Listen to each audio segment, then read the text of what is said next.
Jack Reeves sat in his home office, staring at the rain-streaked window overlooking the Connecticut coastline. At 42, he had achieved what most would consider the American dream: a successful defense contracting business, a beautiful wife, and a sprawling colonial home nestled on 3 acres of prime waterfront property. But appearances, as Jack well knew from his 15 years in Special Forces, were often deceiving. The grandfather clock in the hall chimed midnight as Jack closed the file on his desk. Not a business contract, but a comprehensive surveillance report. For the past 4 months, he had been gathering intelligence on his own wife, Vanessa. The sleek leather portfolio contained photos, text message transcripts, hotel receipts, and GPS tracking data. What had begun as a nagging suspicion had crystallized into irrefutable evidence of betrayal. Jack didn't immediately confront Vanessa about her affair with Drake Harlow, the smooth-talking real estate developer who had moved to their affluent neighborhood 8 months ago. Instead, Jack did what his military training had taught him. He observed, gathered intelligence, and formulated a strategy. Patience is the difference between an amateur and a professional, his commanding officer used to say during his time with the Marine Force Recon. Those words had saved his life multiple times during covert operations in Afghanistan and later during his work with military intelligence. Jack's phone buzzed with a notification. The hidden motion sensors he'd installed in their bedroom had detected movement. Vanessa was awake, likely checking to see if he was still working. He quickly switched screens to display a mundane spreadsheet and loosened his tie as if he'd been working late. The door opened, and Vanessa appeared wearing a silk nightgown that once would have sent his heart racing. "Coming to bed anytime soon?" she asked, leaning against the doorframe with practiced seduction. "Just finishing up," Jack replied with a practiced smile. "Big presentation tomorrow. Don't work too hard," she said, blowing him a kiss before disappearing down the hallway. Jack waited until he heard their bedroom door close before reopening the surveillance file. The final page contained a transcript of a conversation between Vanessa and Drake from earlier that day, recorded by the listening device Jack had placed in her car. "He suspects nothing," Vanessa had said. "Jack trusts me completely. That's what makes this so perfect." "Are you sure about this?" Drake had asked. "Once we set this in motion, there's no going back." "I've never been more sure of anything. Jack's worth more dead than alive to me. With his life insurance and company shares, we're talking about 60 million. We just need to make it look like an accident or robbery gone wrong."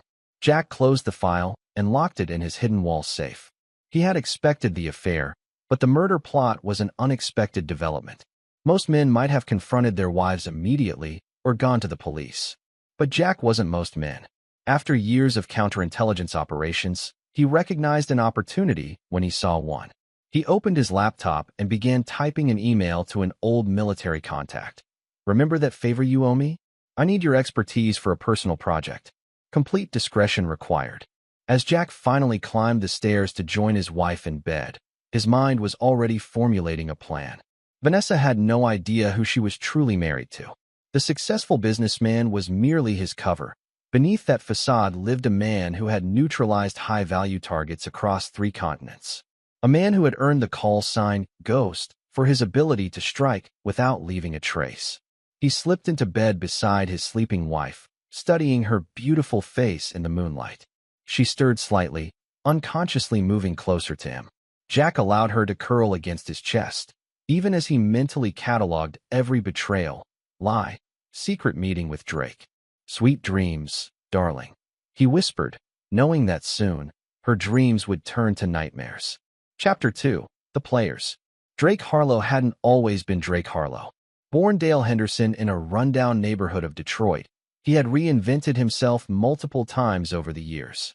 His good looks and natural charm had allowed him to talk his way into exclusive social circles, and his cunning had helped him stay there. Drake's real estate development company was moderately successful, but it wasn't generating the kind of wealth he craved. He had nearly given up on finding a truly big score when he met Vanessa Reeves at a charity gala. One look at her diamond necklace and the way she casually mentioned her husband's defense contracts told Drake everything he needed to know. He had found his ticket. What began as a calculated seduction evolved into something more complex. Vanessa wasn't just wealthy. She was bored, frustrated, and ambitious in her own right. She had married Jack expecting a life of adventure with a decorated military hero. Instead, She got a workaholic who spent more time on business trips than at home, and who kept parts of himself locked away from her.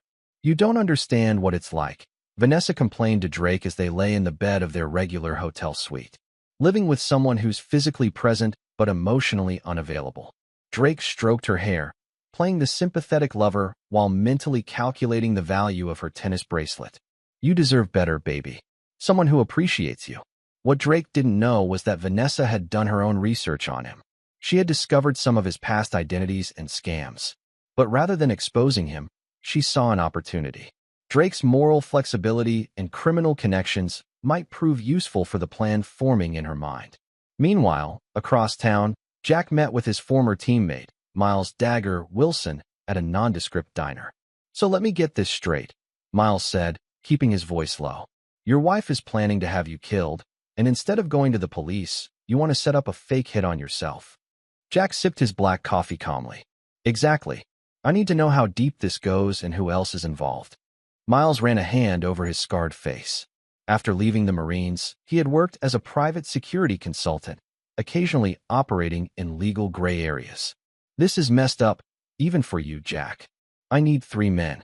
Professionals who can be convincing but controlled. They'll break in, make threats, but I'll neutralize them before anything happens. They'll then confess that my wife hired them." "And then what?" Miles asked. "Then I start playing the game for real," Jack replied, his expression hardening. "I've built evidence files on both of them. Drake has a history of investment fraud under different names. Vanessa has been embezzling from our joint accounts and the charity foundation she chairs. Why go through all this trouble? Just divorce her and be done with it." Jack's eyes took on a cold gleam that Miles recognized from their combat days. "Because she didn't just betray my trust, Miles. She tried to take my life. That deserves a special kind of response." Miles nodded slowly. "I know 3 guys who can handle the job. Ex-military, discreet. But this whole plan, there are a million ways it could go wrong. That's why I need the best," Jack said, sliding an envelope across the table. "Half now, half when it's done." As they parted ways, Jack received a text from his private investigator with GPS coordinates. Vanessa's car was at Drake's downtown apartment again. Perfect. It gave Jack time to prepare the next phase. Back at home, he descended into the basement, unlocking a hidden room behind the wine cellar. Inside was a small armory and communications center, a sanctum he had built when they first bought the house, a place where he kept the parts of himself that Vanessa had never truly known. Jack activated a secure line to contact another former teammate, now working in cybersecurity. "Logan, I need everything on a Drake Harlow. Current address, financials, criminal records under any aliases, and most importantly, his digital footprint. Emails, messages, cloud storage, everything." "Sounds serious," Logan Reynolds replied. "It is. Priority Alpha. Consider it done. Give me 48 hours. As Jack hung up, his home security system alerted him that Vanessa had entered the property. He quickly secured the hidden room and returned upstairs, pouring himself a glass of scotch in the kitchen just as she walked in. "You're home early," he commented casually. Vanessa set down her shopping bags, a cover for her afternoon with Drake. "The spa appointment finished sooner than expected. Anything exciting happened while I was gone?" Jack smiled, raising his glass in a small toast. "Just putting some plans in motion, darling. Nothing for you to worry about." The double meaning was lost on Vanessa, who kissed his cheek before heading upstairs. Jack watched her go, contemplating the complex web he was weaving. She had no idea that while she plotted his murder, he was orchestrating something far more intricate, a calculated vengeance that would destroy both her and Drake completely. Chapter 3: The Catalyst. The following week passed in a carefully choreographed dance of deception. Jack maintained his routine, leaving for work at 7, returning by 6, occasional business calls during dinner.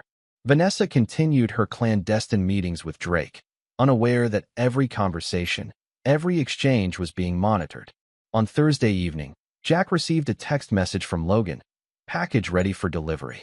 It's worse than you thought." They met at a storage facility on the outskirts of town.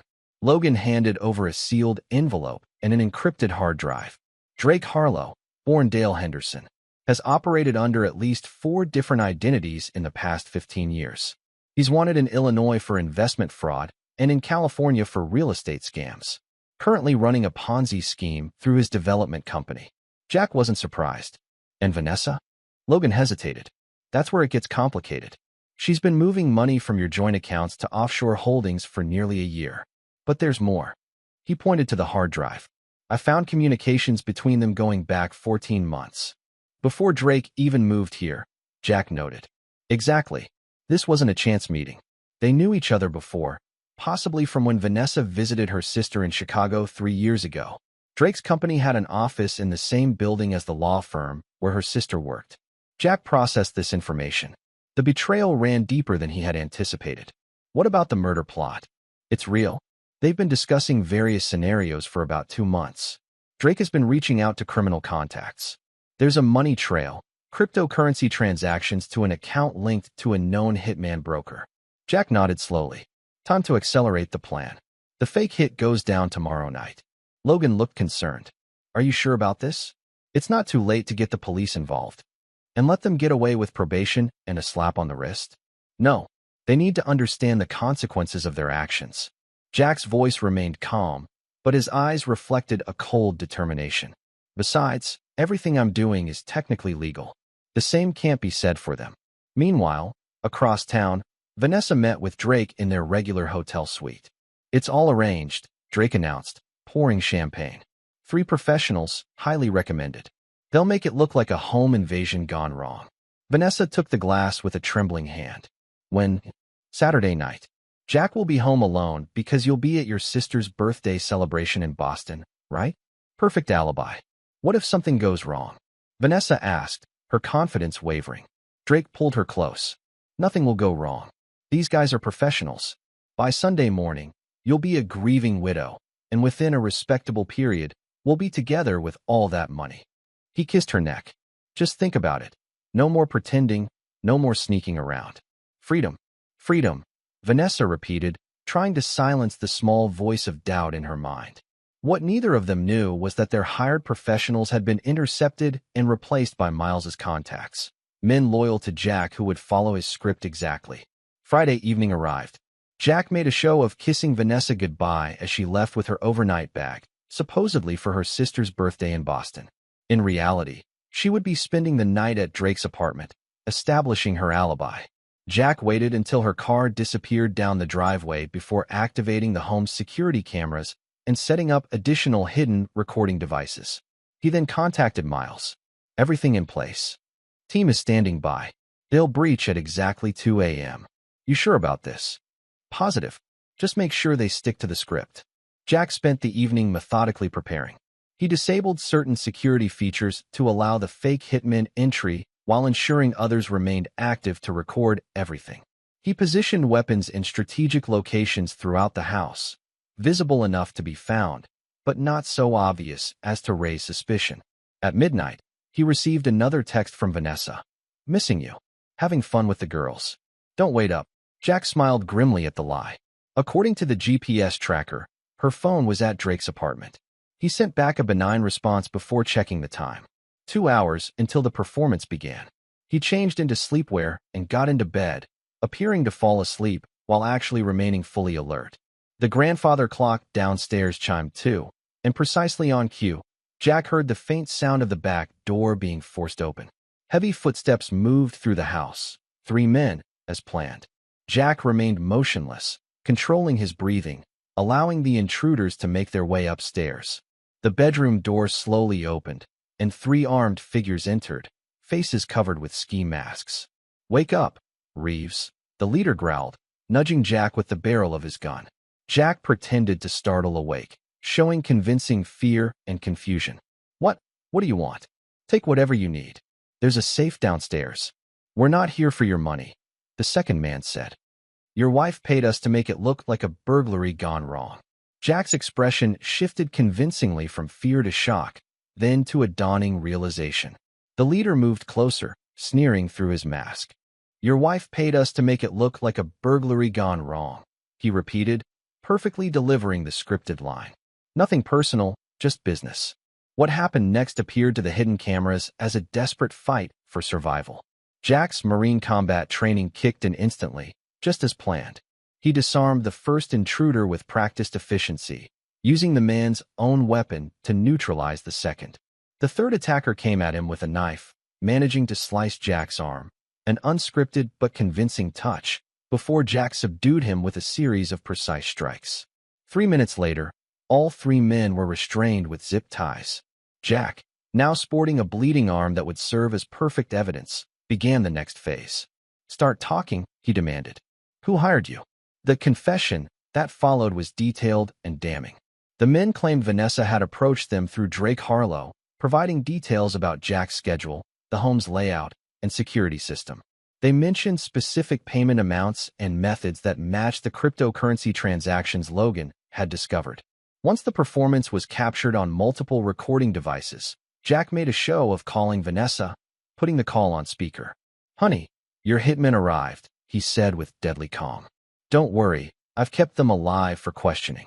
The genuine fear in Vanessa's voice was palpable. "What hitmen?"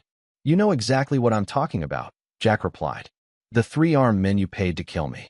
They've been quite talkative." "Jack, I don't know what you're—" "Save it for the police, Vanessa. They're on their way. So are the federal agents I contacted about the money laundering and conspiracy to commit murder." He paused for effect. Did Drake really think I wouldn't figure it out? He ended the call and dialed 911, reporting the home invasion and attempted murder. As he waited for the authorities to arrive, Jack sent a single text message to Miles. Phase 1 complete. Initiate Phase 2. The foundation was set. The real game was about to begin. Chapter 4, Counterattack. The police arrived within minutes, followed shortly by an ambulance that treated Jack's arm wound. Detective Olivia Ramirez, a sharp-eyed veteran of the local police force, took Jack's statement while officers secured the 3 would-be hitmen. "You're saying your wife hired these men to kill you?" Ramirez asked, her pen poised over her notebook. "That's what they told me," Jack replied, maintaining the perfect balance between shock and controlled anger. "I can hardly believe it myself, but the evidence."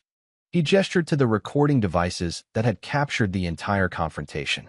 By dawn, the story had escalated beyond the local police. The FBI arrived to take over the investigation due to the interstate nature of the conspiracy and the potential money laundering charges. Meanwhile, officers had been dispatched to Drake Harlow's apartment to arrest both him and Vanessa. But they were gone. "They must have fled after your phone call," Agent Wilson told Jack. "We've issued APBs for both of them and frozen their known accounts." Jack feigned concern and confusion, but inwardly, he smiled. This was exactly as he had anticipated. Vanessa and Drake had taken the bait, running like guilty people rather than staying to proclaim their innocence. Their flight would only strengthen the case against them. What Jack didn't reveal to the authorities was that he knew exactly where the fugitives were headed. The GPS tracker on Vanessa's phone showed them driving north, likely toward Drake's lake house in Vermont, a property purchased under yet another alias that Drake thought was unknown to anyone else. The media descended on the story with predictable veracity. By noon, Jack's name and face were splashed across every news outlet. Defense contractor survives murder plot orchestrated by wife and lover. Journalists dug into Vanessa and Drake's backgrounds, uncovering pieces of Drake's fraudulent past and speculating wildly about Vanessa's motives.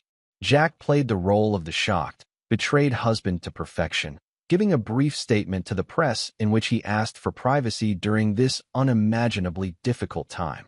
The public's sympathy poured in, with social media users expressing outrage on his behalf and admiration for how he had defended himself. Meanwhile, at a secluded cabin 40 miles from Drake's actual lake house, Vanessa paced frantically while Drake tried to formulate a plan. "This is a disaster," she hissed. "How did he overpower 3 professional killers? Who the hell did you hire?" "They came highly recommended," Drake insisted, though privately he was wondering the same thing. "It doesn't matter now. We need to focus on damage control." "Damage control? We're wanted for conspiracy to commit murder. Our faces are all over the news." Drake grabbed her shoulders. "Listen to me. We still have options. I have money in accounts the authorities don't know about. We can leave the country, start over somewhere new." Vanessa pulled away from him. "This isn't some minor legal problem, Drake. This is federal prison for decades if we're caught." She ran her hands through her hair. "I should have known better. Jack's not just some clueless businessman. He was special forces, for God's sake." Which makes what happened even harder to believe, Drake said slowly, a suspicion forming in his mind. Don't you think it's convenient how perfectly this played out for him? 3 armed men subdued without any of them being seriously injured? The confession that specifically named both of us. Vanessa stared at him. What are you saying? I'm saying your husband might be playing a deeper game than we realized. Across the state, Jack met with Miles in a private airfield hangar. Phase 2 is ready, Miles confirmed. Logan has compiled all the evidence against Drake, including his past identities and scams. We've located his hidden accounts and properties. As for Vanessa, we have the trail of transfers from your accounts to the offshore holdings. Jack nodded. What about our 3 actors? They've been paid and disappeared as instructed. Their brief statements to the police matched the script exactly. Good. And the real hitmen Drake contacted? Miles grimaced. That's the tricky part. They're not happy about being cut out of the job. We've been monitoring their communications. They're considering approaching Drake directly to demand payment for the contract, even though they didn't fulfill it. Perfect, Jack said with a cold smile. Let them. It adds another layer of pressure. He checked his watch. I have a meeting with Agent Wilson in an hour to review the financial evidence. After that, I'll make the call to our contact at the news station. The plan was proceeding even better than Jack had anticipated. The authorities were building their case. The media was shaping public perception, and Vanessa and Drake were on the run, making themselves look increasingly guilty. But Jack knew his opponents well enough to expect a counterattack. Vanessa was resourceful and determined. Drake was cunning and experienced in evading consequences. They wouldn't simply accept defeat. Sure enough, that evening, while Jack was meeting with federal agents, Drake made his first countermove.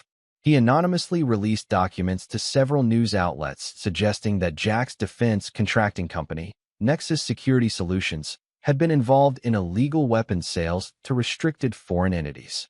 The allegations were completely fabricated, but they were crafted skillfully enough to raise questions. By nightfall, some media outlets had begun running stories with headlines like "Murder Plot Target Under Investigation for Arms Dealing" and "Was Attempted Murder Related to Illegal Defense Contracts?" Agent Wilson confronted Jack with the allegations. Is there any truth to these claims, Mr. Reeves? Absolutely none, Jack replied firmly. This is clearly a desperate attempt by Drake and Vanessa to distract from their crimes. My company undergoes rigorous government audits annually. Every contract, every sale is fully documented and approved by the appropriate authorities. Wilson nodded, seemingly satisfied. We'll need to verify that, of course. Of course. My CFO will provide complete access to our records. Jack had anticipated this move as well. Before the meeting ended, he handed Wilson a file. You might find this interesting. It's evidence that Drake Harlow, under his previous identity as Dale Henderson, was involved in arms trafficking himself through a shell company in Eastern Europe. I discovered this during my own investigation into his background after becoming suspicious of his relationship with my wife. The documentation, meticulously prepared by Logan, was convincing enough to redirect the investigation's focus. Rather than Nexus Security Solutions coming under scrutiny, authorities began examining Drake's past activities more closely. That night, Jack returned to his empty home, walking through the rooms that still held traces of Vanessa's presence. He picked up a framed photo of their wedding day, both of them smiling, genuinely happy. For a brief moment, he allowed himself to feel the pain of betrayal, the hollow ache of realizing that the life he had built was founded on lies. Then he placed the photo face down and moved to his office, where he opened his laptop and activated a secure connection to Logan. Status update? They're getting desperate, Logan reported. Drake tried to access one of his hidden accounts, but found it already emptied. He doesn't realize yet that we were the ones who cleaned it out. They've made 3 calls to contacts looking for new identities and transportation out of the country. All 3 contacts are now cooperating with us, feeding them exactly the information we want them to have. And the location? Still at the cabin. They've booked a private flight from a small airstrip near Burlington scheduled for tomorrow night. Destination, Belize. Jack smiled coldly. Make sure that pilot is one of ours. I want them to think they're escaping right up until the moment they realize they've flown right into a trap. The pieces were moving into place. Jack opened his safe and removed a small case containing a syringe and vial. Vanessa had tried to orchestrate his death. Now he would orchestrate something far more fitting for both of them, a living hell of their own making. Chapter 5. The Turning Point. Dawn broke over the Vermont mountains as Vanessa awoke on the cabin's uncomfortable sofa. Drake was already up, hunched over a laptop, his face pale and drawn. "What's wrong?" she asked, immediately sensing his tension. "Someone cleaned out my emergency account in Switzerland," he said without looking up. $3 million gone. How is that possible? That account was untraceable. Drake finally met her eyes. Nothing is truly untraceable.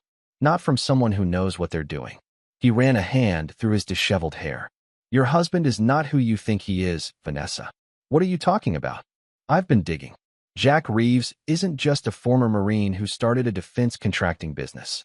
Before founding Nexus, he worked for military intelligence, specialized in counter-terrorism operations, specifically dismantling financial networks." Vanessa sank into a chair, the implications washing over her. "So all this time, he probably knew about us from the beginning," Drake confirmed. "The question is, why did he wait? Why orchestrate this elaborate trap instead of just confronting us or going to the police months ago?"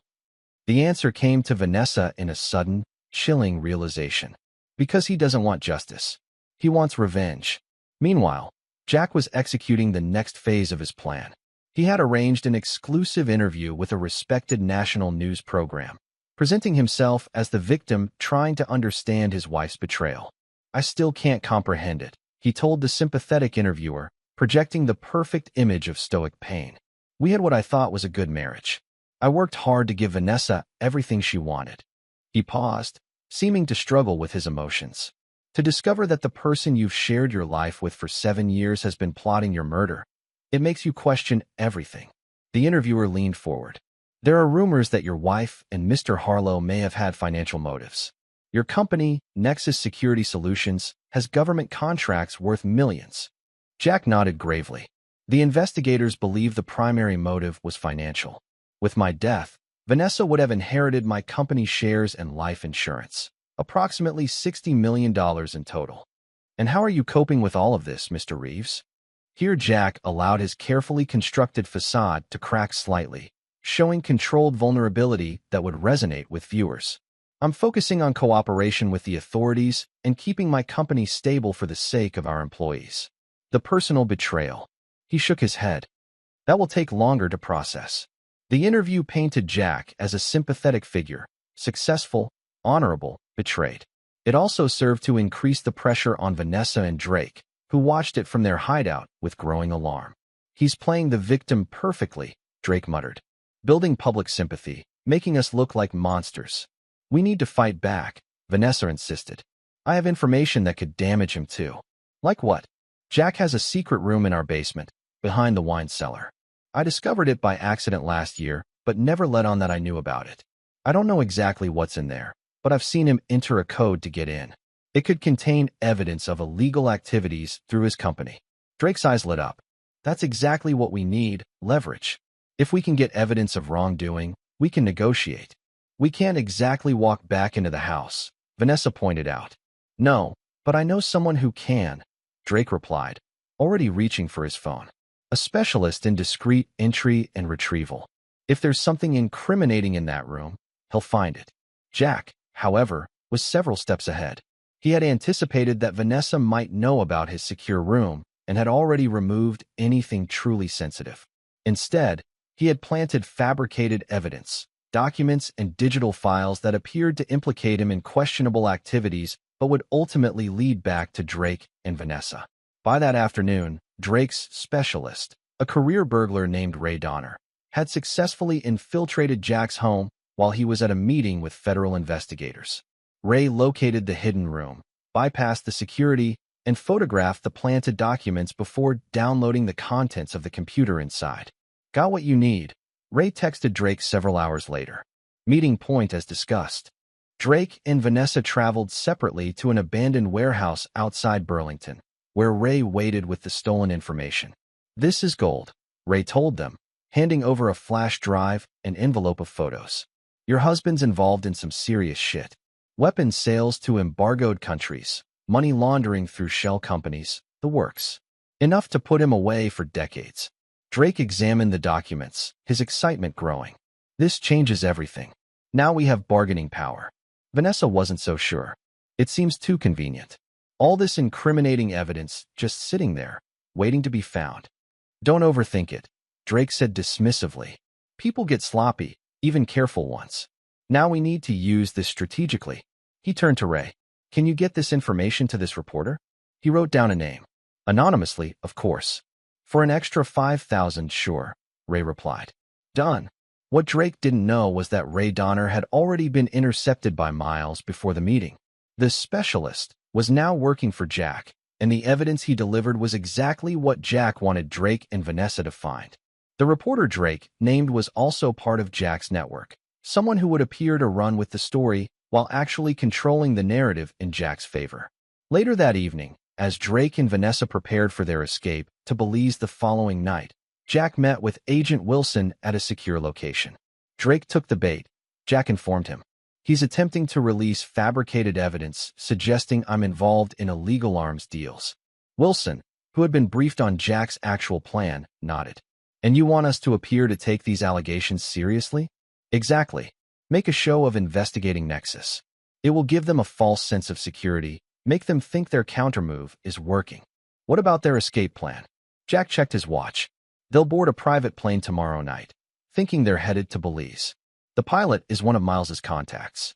Instead of Belize, they'll land at a private airstrip in upstate New York, where you'll be waiting to arrest them. Wilson looked impressed. You've thought of everything. Not quite everything, Jack admitted. There's still a wild card in play. The wild card was the actual hitmen that Drake had originally contracted. 3 professional killers who felt cheated out of their payment. Led by a ruthless operator known only as Viper, they had tracked Drake to Vermont through their own sources. Jack had been monitoring their movements, allowing them to get close enough to add pressure to Drake and Vanessa without letting them get close enough to actually harm them. It was a dangerous game, but Jack needed Drake and Vanessa alive for his plan to reach its conclusion. That night, as Drake and Vanessa slept in the cabin, Viper and his team conducted surveillance from the surrounding woods, preparing to make their move in the morning. Their plan: force Drake to transfer the promised payment, plus a penalty fee, then eliminate both him and Vanessa to tie up loose ends. Jack, monitoring the situation through surveillance equipment Miles had planted near the cabin, called his team. Time to move. Viper's team is preparing to strike at dawn. Intercept them before they reach the cabin. Miles and his operatives moved into position, surrounding Viper's team in the pre-dawn darkness. What followed was a silent, efficient neutralization, tranquilizer darts rather than bullets, ensuring that Viper and his men were incapacitated without alerting Drake and Vanessa. The unconscious hitmen were transported to a secure location where they would be held until the final phase of Jack's plan. Meanwhile, Drake and Vanessa woke to what they believed was their last day as fugitives, unaware of how close they had come to a violent end. Tonight, we disappear, Drake told Vanessa over coffee. New identities, new lives. We can still win this. Vanessa nodded, though doubt had taken root in her mind. Something about the situation felt wrong. Too many convenient escapes, too many fortuitous opportunities. It was almost as if they were being guided along a predetermined path. What if this is all part of Jack's plan? She asked suddenly. What if he's been manipulating us from the beginning? Drake scoffed. You're giving him too much credit. No one could orchestrate something this complex. You didn't know him like I did, Vanessa said quietly. There were always parts of him that remained closed off, experiences he wouldn't talk about from his military days. I once overheard him speaking a language I didn't recognize on the phone. Later I realized it was Farsi. Who learns Farsi for simple defense contracting? For the first time, Drake felt a flicker of genuine fear. Even if you're right, we're leaving tonight. Whatever game he's playing will be beyond his reach. But as they would soon discover, no one was beyond Jack Reeves's reach when he sought vengeance. Chapter 6: The Reckoning. The private airstrip outside Burlington was shrouded in mist as darkness fell. Drake and Vanessa arrived separately as planned. She in a rental car, he in a taxi, both wearing disguises. They met beside the small Cessna that would carry them to supposed freedom. The pilot, a weathered man introducing himself as Steve, greeted them with a gruff nod. Weather's not ideal, but we should have a smooth journey once we get above the cloud cover. We'll refuel once in Miami before continuing to Belize. Drake handed over a thick envelope. Half now, half upon arrival. Works for me, Steve replied, pocketing the cash without counting it. We leave in 20 minutes. Make yourselves comfortable. As the pilot busied himself with pre-flight checks, Drake and Vanessa settled into the small cabin. I still can't believe we're doing this, Vanessa whispered. It's our only option, Drake reminded her. In Belize, we'll have time to regroup, maybe find a way to use the evidence against Jack to negotiate our return eventually. The plane took off smoothly, banking north before turning south toward their supposed destination. Drake finally allowed himself to relax, pouring 2 small glasses of champagne from a bottle he'd brought specifically for this moment. To new beginnings, he toasted.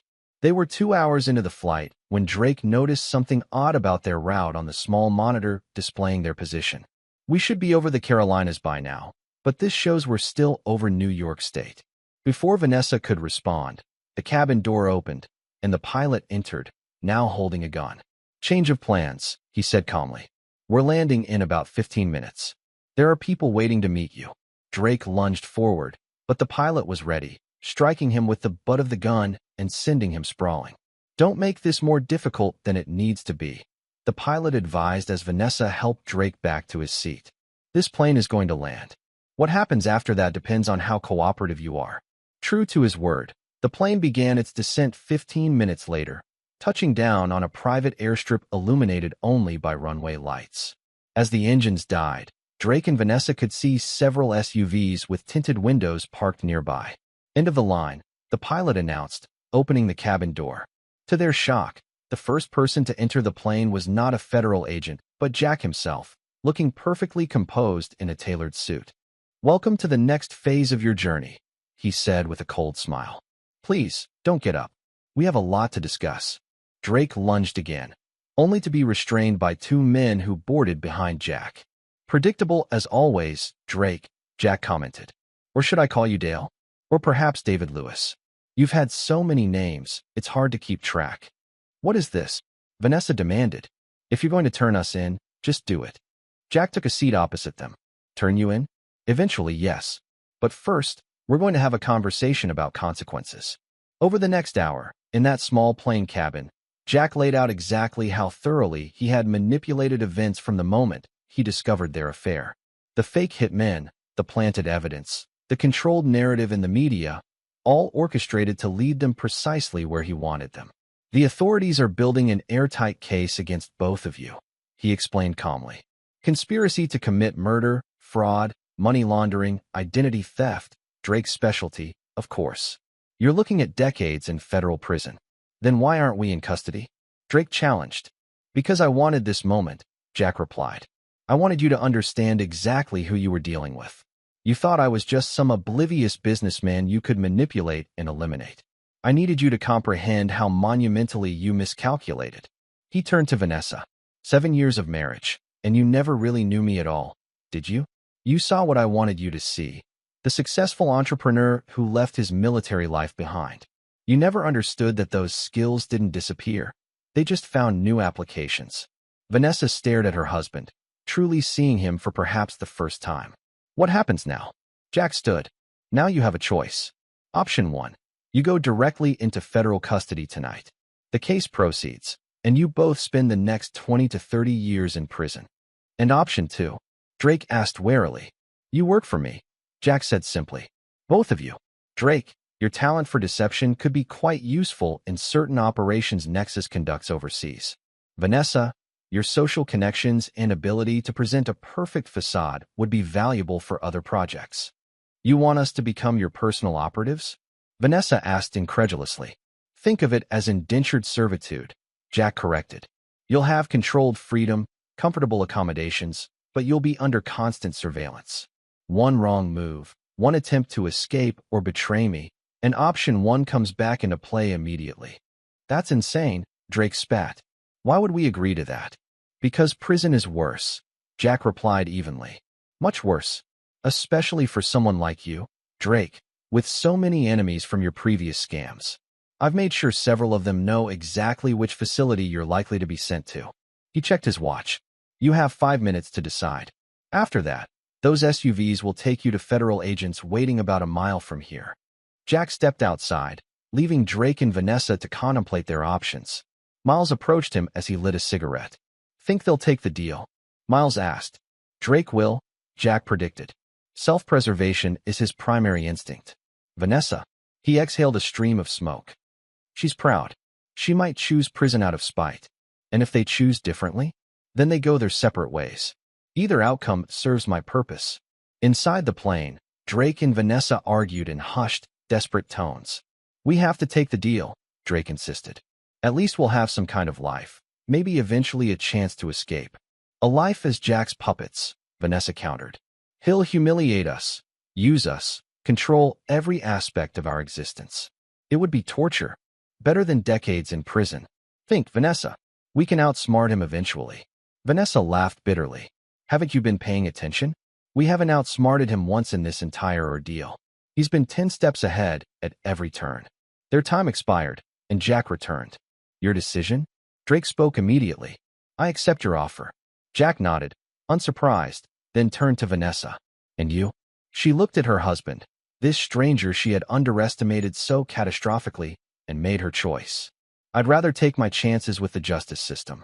As you wish, Jack replied without emotion. He motioned to his men, who separated the couple. Drake escorted to one SUV, Vanessa to another.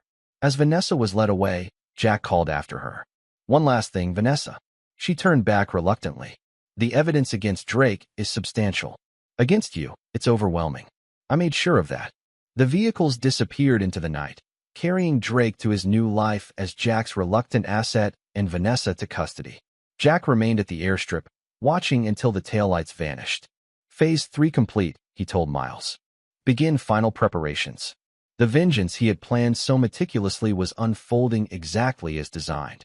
Drake would spend years under Jack's control, his skills exploited for Nexus operations, his freedom an illusion that could be revoked at any moment. Vanessa would face a very public trial, her reputation destroyed, her comfortable life replaced by the harsh reality of federal prison. But Jack's plan didn't end there. The most calculated part of his vengeance was yet to come. Chapter 7. The Consequences. 3 months after the dramatic arrests, Jack Reeves sat in the gallery of the federal courthouse, watching as Vanessa was led in for her sentencing hearing. The trial had been swift and devastating. Despite hiring the best defense attorney money could buy, the evidence against her was insurmountable. Jack had honored the legal process completely, testifying when required, providing all evidence requested by the prosecution. He had played the role of the betrayed husband perfectly, neither vindictive nor overtly sympathetic, just a man seeking justice for an unthinkable betrayal. The judge, a stern woman with 3 decades on the bench, addressed Vanessa directly. Mrs. Reeves, the jury has found you guilty on all counts. Conspiracy to commit first-degree murder, money laundering, and wire fraud. These crimes were not committed in the heat of passion, but were calculated over months with clear premeditation. Vanessa stood straight, her designer clothes replaced by a modest suit, her once perfect appearance now strained by months of stress and confinement. Before I pronounce sentence, do you have anything to say to the court? Vanessa's eyes found Jack's in the gallery. I made terrible mistakes driven by greed and discontent. I accept responsibility for my actions and their consequences. She paused, then added, but I maintain that there is more to this story than has been presented in this courtroom. The judge nodded without comment, then delivered her sentence. 25 years in federal prison with the possibility of parole after 15 years.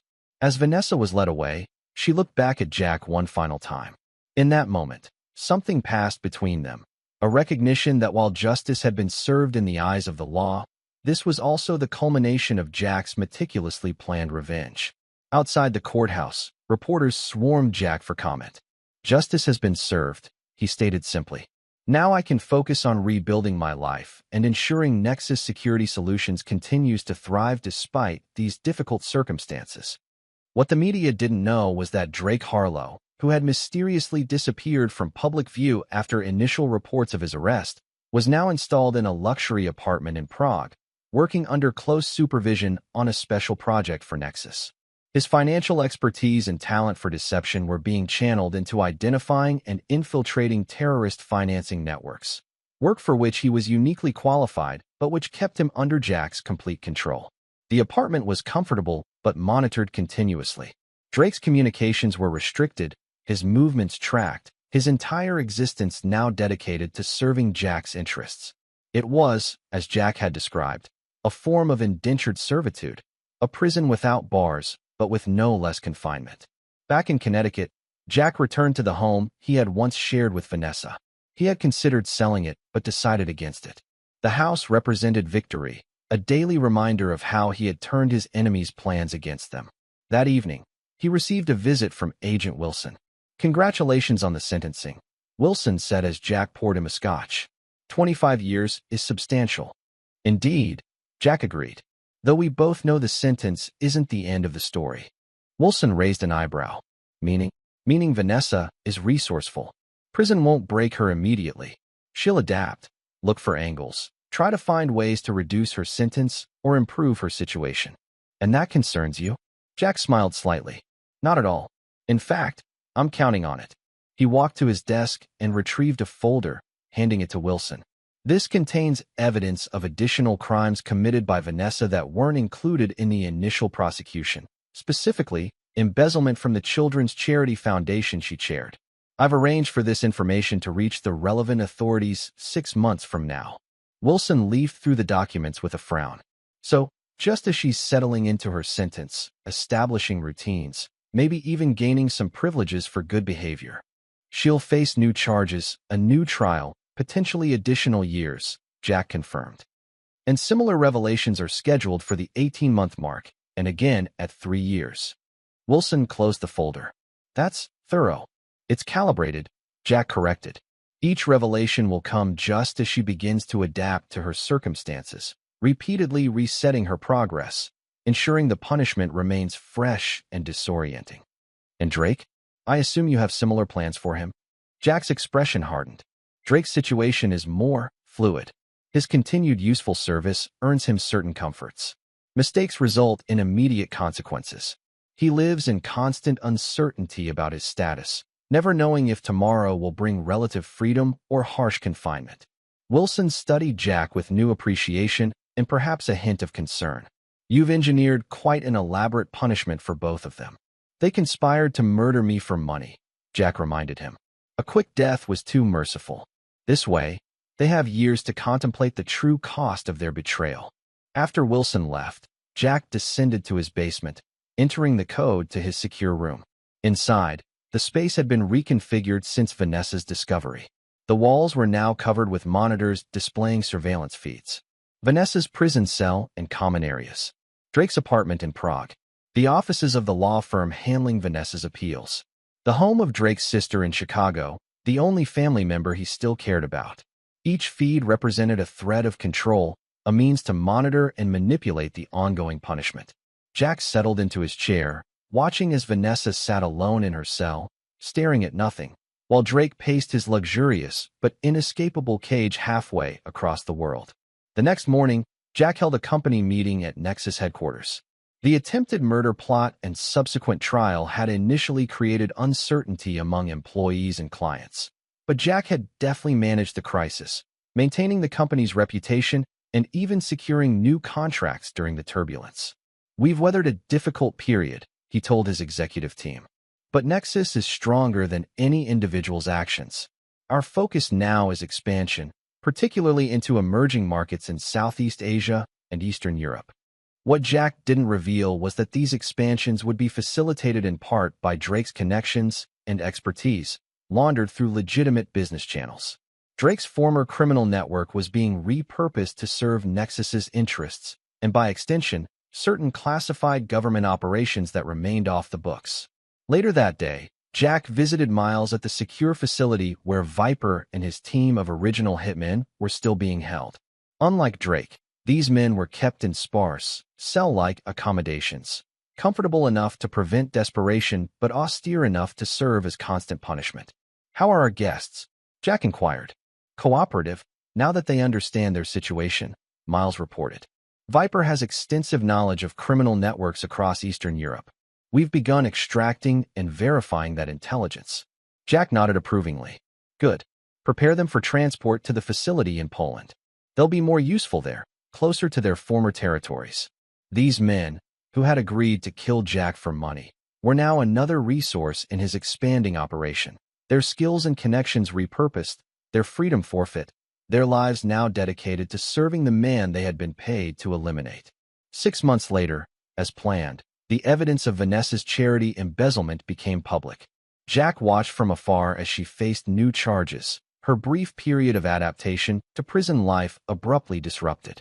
Her few prison privileges were revoked pending investigation, her carefully cultivated relationships with other inmates and guards suddenly suspect.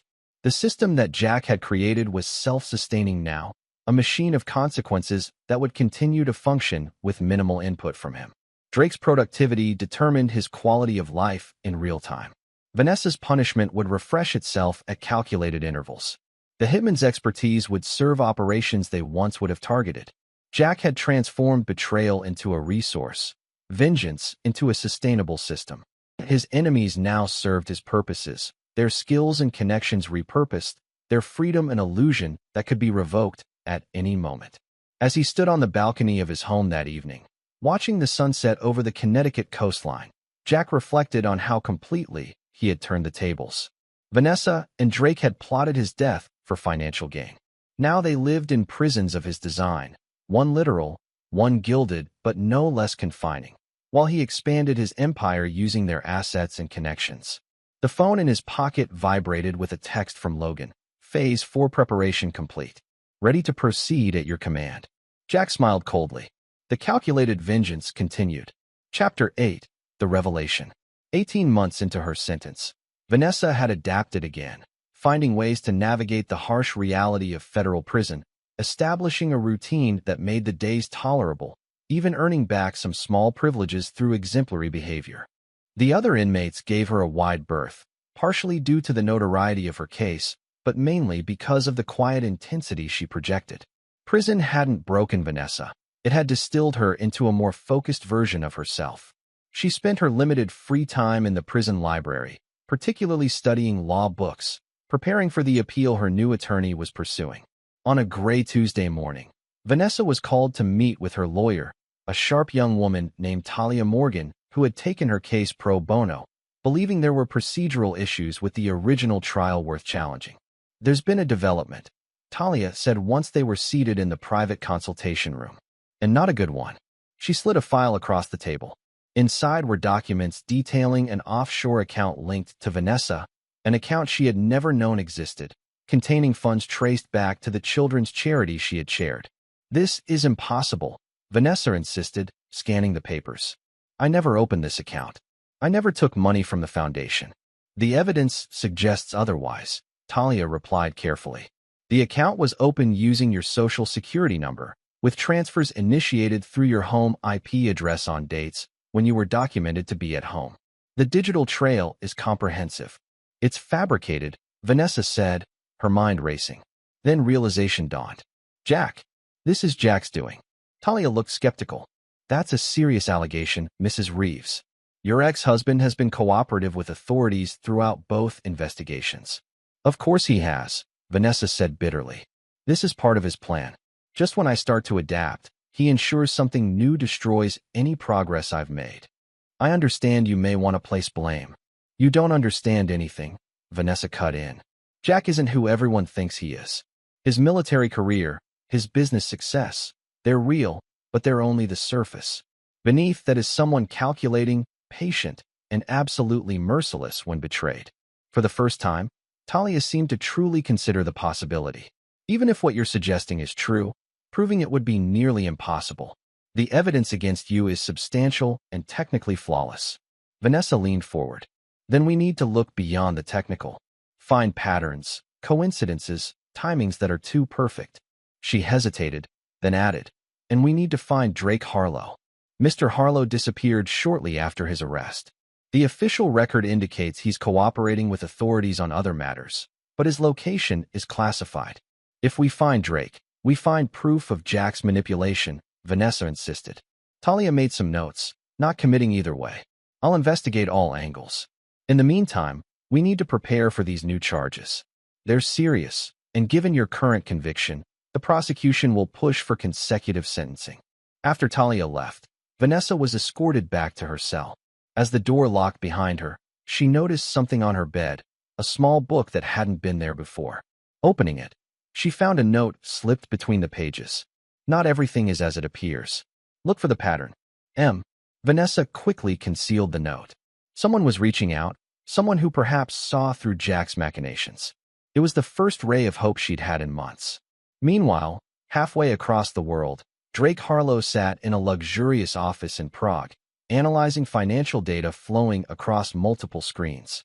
His expertise had proven invaluable to Nexus operations, identifying money laundering schemes and financial vulnerabilities that would have taken others months to uncover. His handler, a stoic former military officer who introduced himself only as Reynolds, entered with a tablet.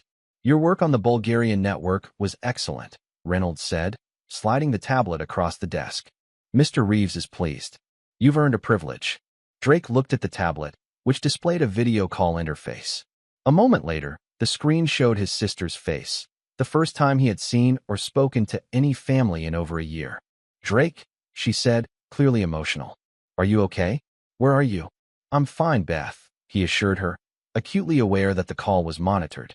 "I can't say much about my location, but I'm safe and working on a special project. The FBI came to my house, asking questions about you. They said you were cooperating with an investigation." Drake nodded. "That's partially true. I made mistakes, Beth. I'm making amends now." Reynolds tapped his watch, indicating the call would be brief. "I have to go," Drake said. "Please know I'm okay. Don't worry about me." As the call ended, Drake felt the familiar mix of gratitude and humiliation that characterized his existence under Jack's control. These brief connections to his former life were powerful motivators, rewards dangled for good performance, withheld when he failed to meet expectations. "You have a new assignment," Reynolds informed him, placing a file on the desk. "A network operating out of Kazakhstan with potential links to weapons trafficking. Mr. Reeves wants preliminary analysis by Friday." Drake nodded, knowing that objection or delay would result in immediate consequences, perhaps restrictions on his already limited freedom or, worse, a call to his sister hinting at legal troubles that could affect her. Back in Connecticut, Jack reviewed the latest reports on both Vanessa and Drake. The new charges against Vanessa were proceeding as planned, disrupting the equilibrium she had established. Drake's productivity remained high, his isolation and controlled contact with his sister ensuring his continued cooperation. But there was a complication. Jack's surveillance had detected unusual communication patterns from Vanessa's attorney, Talia Morgan. She was digging into areas beyond the scope of Vanessa's case, specifically looking into the timeline of events surrounding the original hitman's interception. "She's getting too curious," Jack told Miles during their weekly secure call. "We may need to apply some pressure." "What kind of pressure did you have in mind?" Miles asked. "Nothing heavy-handed.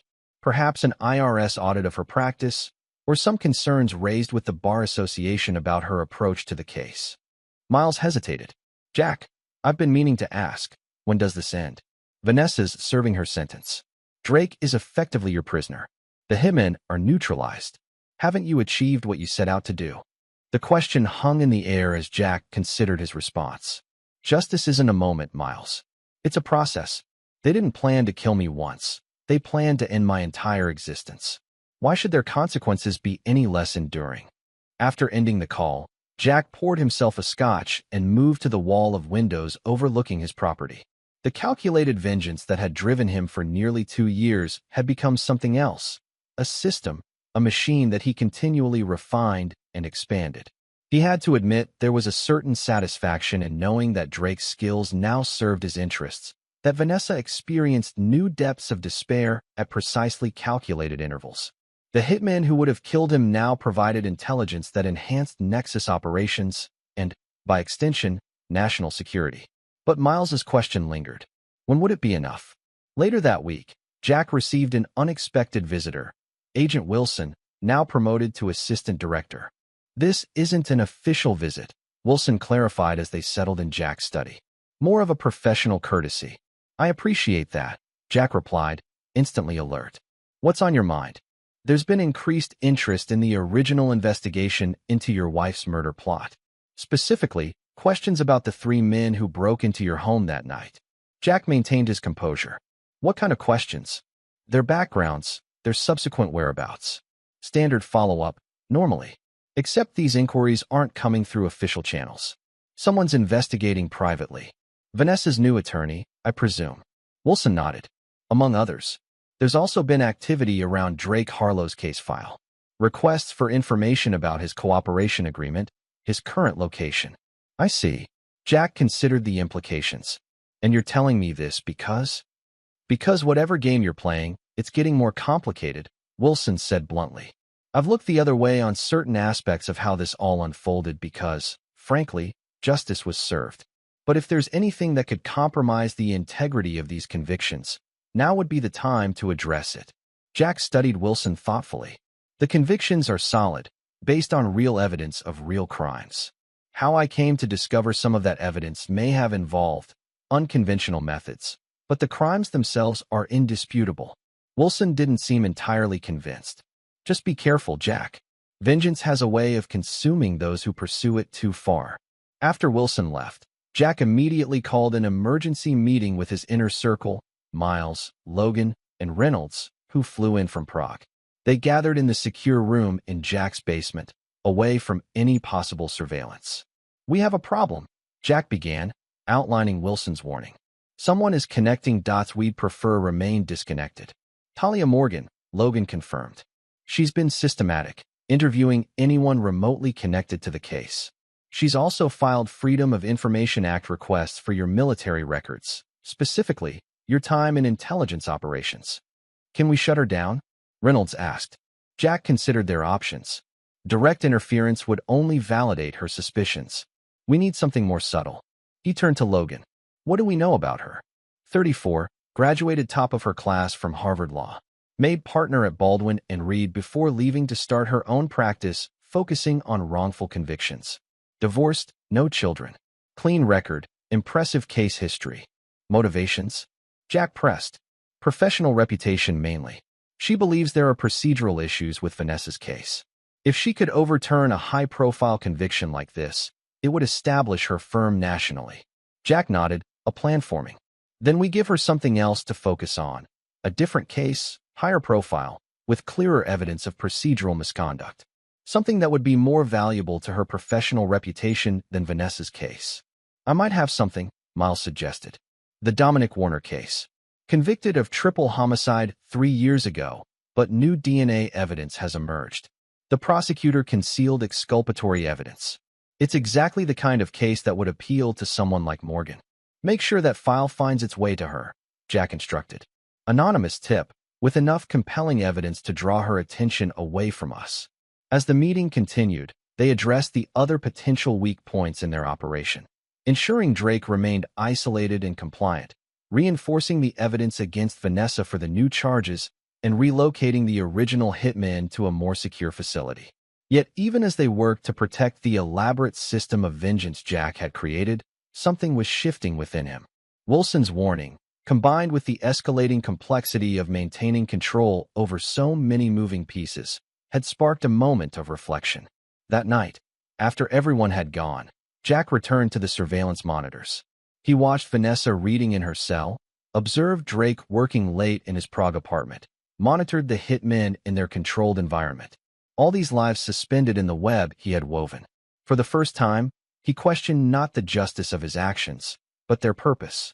Was this calculated vengeance still about balancing the scales, or had it become something else, a demonstration of power, an expression of control? Jack closed his eyes, remembering the moment he had discovered Vanessa's betrayal. The pain had been real, cutting deeper than any physical wound he'd sustained in combat. But now, looking at her through the surveillance monitor, diminished, imprisoned, facing new charges that would extend her sentence, he felt nothing. No satisfaction, no closure, not even anger. Perhaps the most disturbing revelation was that the elaborate punishment he had designed was becoming more burdensome to maintain than satisfying to witness. The constant vigilance required, the resources dedicated to monitoring and manipulating 3 separate lives. It had become a prison of his own making. As dawn broke, Jack made a decision that would alter the course of his calculated vengeance in ways even he couldn't fully anticipate. Chapter 9. The Resolution. 3 days after his late-night revelation, Jack called Miles to his home office. "I need you to arrange a meeting," he said without preamble. Miles raised an eyebrow. "With whom?" "Vanessa. Secure, private, off the official record." Miles stared at him in disbelief. "You want to meet with Vanessa? In person? That's unexpected." "The current approach is unsustainable," Jack explained. "We're dedicating significant resources to maintaining these elaborate punishment mechanisms. Resources that could be better utilized elsewhere." "So you're considering what?" "Scaling back." Jack's expression remained unreadable. "I'm considering a reset. New parameters, new expectations." Miles studied his friend carefully. "This isn't just about resources, is it?" After a long pause, Jack admitted, "No. Wilson was right about one thing. Vengeance can consume the one pursuing it. I've built an elaborate system that requires constant maintenance and vigilance. It's becoming a liability rather than an asset." "And Drake?" "The hitman. One step at a time. Vanessa first." A week later, Jack sat in a private room at the federal prison, waiting. The meeting had been arranged through channels that wouldn't appear in official records, a professional courtesy extended by contacts who owed him favors. When Vanessa entered, the change in her was immediately apparent. Prison had hardened her, stripped away the carefully maintained facade she had worn throughout their marriage. Her eyes, once warm and inviting, now held a wary alertness that reminded Jack of soldiers he'd served with. "This is unexpected," she said as she took the seat across from him. "No greeting, no pleasantries. Come to gloat about the new charges?" "No," Jack replied simply. "I came to talk about the future." Vanessa's laugh was harsh. "My future is quite set, thanks to you. 25 years, likely with more to come once these new charges go through." "That depends." She narrowed her eyes. "On what?" "On whether we can reach an understanding that serves both our interests." Vanessa leaned back, studying him with newfound intensity. "I'm listening." "The embezzlement charges can disappear. Evidence can be found showing the accounts were created fraudulently by a third party. Your sentence could potentially be reduced through various legal mechanisms." "In exchange for what?" "Two things," Jack said. "First, you sign comprehensive documentation relinquishing all claims to Nexus, my personal assets, and anything else connected to me. Second, you agree to certain restrictions upon your eventual release, specifically regarding contact with me, my business associates, or the media." Vanessa processed this unexpected proposal. "You're offering to end this? Why now?" Jack considered how much to reveal. "Because the current arrangement has outlived its utility. For both of us." "That's not an answer," she challenged. "The Jack Reeves I've come to understand doesn't just walk away from something he's invested so heavily in." "What's changed?" Jack met her gaze directly. "Perhaps I have. Maintaining this level of control over your punishment requires constant attention and resources. It's become inefficient." Vanessa studied him for a long moment. "You know, for months I've been consumed with hatred for you, plotting how I might someday make you pay for what you've done to me." She shook her head slowly. "But I've realized something during my time here. We're not so different, you and I. We both miscalculated badly." "How so?" "I underestimated your capacity for vengeance. You overestimated the satisfaction it would bring you." She leaned forward. "Am I wrong?" Jack didn't answer directly. "Do we have an agreement?" "I'll need to see the specific terms in writing, and proof that you can actually deliver on the embezzlement charges being dropped." "Of course. My attorney will contact yours with the details." As their meeting concluded, Vanessa asked one final question. "What about Drake?" "Drake's situation is different. He made different choices." Vanessa nodded, understanding the implication. "He always was a survivor first. I suppose I shouldn't be surprised he chose a gilded cage over prison." After Vanessa was escorted out, Jack remained seated, processing the encounter. She had seen through him more clearly than he expected, recognizing the hollow nature of his victory before he had fully acknowledged it himself. The following day, Jack flew to Prague to meet with Drake personally. The meeting took place in Drake's apartment, luxurious but ultimately a prison, with its constant surveillance and restricted access. Drake was noticeably anxious at Jack's unexpected visit. "Is there a problem with my work?" "The Kazakhstan analysis is nearly complete. Your work has been exceptional. Jack assured him. That's not why I'm here. He explained the new arrangement he was proposing, a modification of their current agreement that would gradually increase Drake's autonomy while maintaining his productivity for Nexus. You've proven your value, Jack concluded. The constant micromanagement is becoming unnecessary and counterproductive. Drake looked suspicious. What's the catch? No catch. The core arrangement remains. You continue working for me, using your unique skills to benefit Nexus operations. But the surveillance will be reduced, your living restrictions eased, and contact with your sister increased. And if I want it out completely? Drake ventured. Jack's expression hardened slightly. That's not an option. The evidence against you remains intact, ready to be activated if necessary. Consider this an improvement to your current situation, not a path to complete freedom. Drake nodded, accepting the terms as expected. He had always been pragmatic, focused on maximizing his position within whatever constraints existed. The concessions Jack offered represented a significant improvement without requiring him to sacrifice his newfound safety. As Jack prepared to leave, Drake asked the question that had clearly been bothering him. Why now? What changed? Jack considered the question carefully before answering. Efficiency. The resources required to maintain tight control over you could be better utilized elsewhere. You've demonstrated reliability in your work. The risk calculation has shifted. It wasn't the complete truth, but it was enough to satisfy Drake, who had always understood business logic better than emotional nuance. The final piece of Jack's resolution involved the original hitman, Viper, and his team. Unlike Drake, they possessed skills but lacked the specialized knowledge that made him uniquely valuable. Unlike Vanessa, they had no personal connection to Jack that complicated the emotional equation. After careful consideration, Jack arranged for them to be transferred to a black site facility operated by a foreign intelligence agency, with whom he had cultivated relationships. There, they would serve as training assets, helping to prepare agents to infiltrate criminal networks by providing authentic insights into those operations. Their punishment would continue, but without requiring Jack's direct oversight or resources. Over the next 6 months, the new arrangements took effect. The embezzlement charges against Vanessa were undermined by newly discovered evidence suggesting third-party fraud. Her sentence was reduced through a series of legal maneuvers orchestrated by Jack's contacts. Drake's living conditions improved, with reduced surveillance and increased privileges, while his work for Nexus continued to provide valuable intelligence. Jack himself began to refocus on expanding Nexus into new markets and technologies. The defense contracting business had always been his cover, but it had genuine potential that he had neglected while pursuing his elaborate vengeance. Now, with his attention fully engaged, the company flourished, securing major government contracts and developing proprietary security systems.